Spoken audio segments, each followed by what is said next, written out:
நம்ம என்னமோ பரங்கிக்காய் இனிப்பாக இருக்கனாலே என்னமோ தெரில, அது நம்ம கூட்டாக செஞ்சு சாப்பிட்டு தான் பழகியிருக்கிறோம். இப்போ ஆந்திரா ஸ்டைல் பரங்கிக்காய் பால் கூட்டு செய்ய போகிறேன். எப்படி செய்கிறேன்றத பாருங்கள்.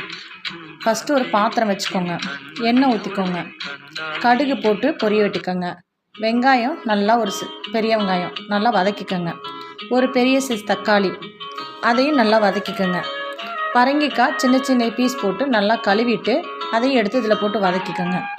கொஞ்சம் உப்பு போட்டுக்கோங்க, 1/4 டீஸ்பூன் மஞ்சத்தூள். நல்லா வதங்கின பிற்பாடு 1/2 கப் பசும்பால், 1/2 கப் தேங்காய் பால் நல்லா வதங்கட்டும்.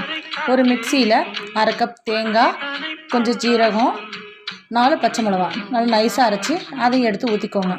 ஊற்றிட்டு கொஞ்சமாக வேகட்டும். வெந்த உடனே நல்லா கொலன்னு வெந்த உடனே கொஞ்சம் தண்ணி ஊற்றி வேக வச்சுக்கோங்க. வேக வச்சுட்டு இன்னும் எக்ஸ்ட்ரா இருக்கிற 1/2 கப் தேங்காய் பால் எடுத்து ஊற்றி வேக வச்சுருங்க. அவ்வளோதான்.